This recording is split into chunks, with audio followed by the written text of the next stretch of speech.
الحمدللہ وحدہ لا شریک لہ والصلاۃ والسلام علی من لا نبی بعد۔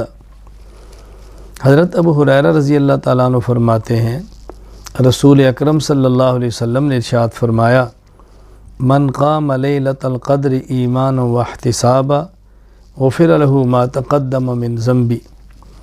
جو شخص ایمان کی حالت میں خلوص نیت کے ساتھ لیلۃ القدر میں عبادت کرتا ہے، اللہ تعالیٰ اس کے گزشتہ گناہوں کو معاف فرما دیتے ہیں۔ یہ روایت صحیح بخاری میں موجود ہے۔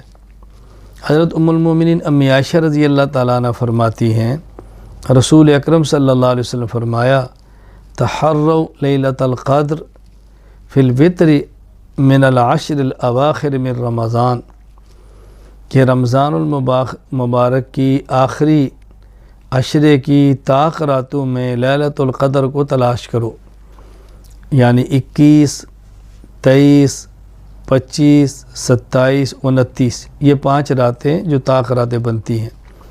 یہ روایت بھی صحیح بخاری کے اندر موجود ہے۔ لیلۃ القدر کو تلاش کرنا، لیلۃ القدر کے لیے محنت کرنا، لیلۃ القدر کے لیے جاگنا رسول اکرم صلی اللہ علیہ وسلم کا مبارک عمل ہے۔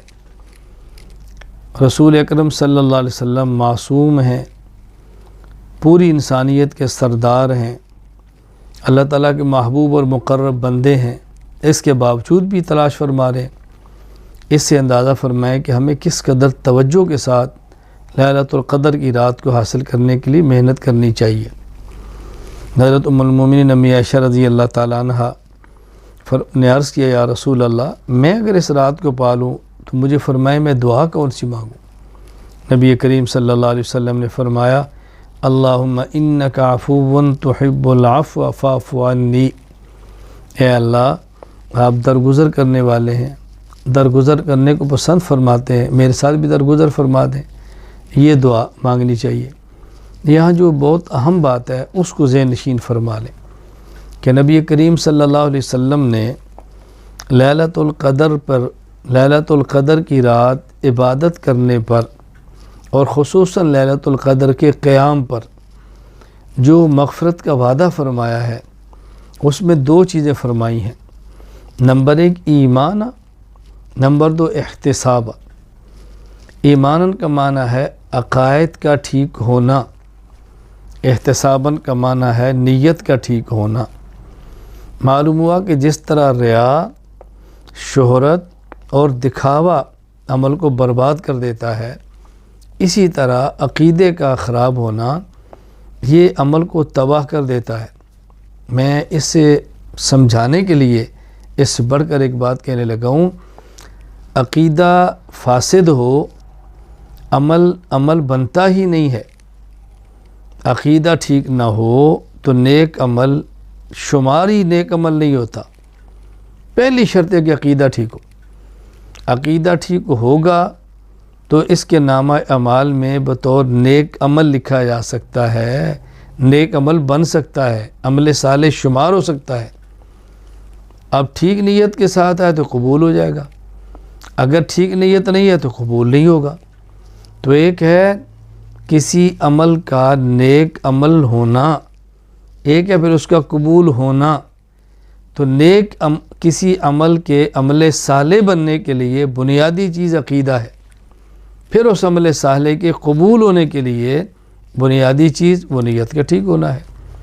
قبولیت اعمال کے لیے 3 باتیں بہت ضروری ہوتی ہیں، عقیدہ ٹھیک ہو، نیت ٹھیک ہو، عمل سنت کے مطابق ہو۔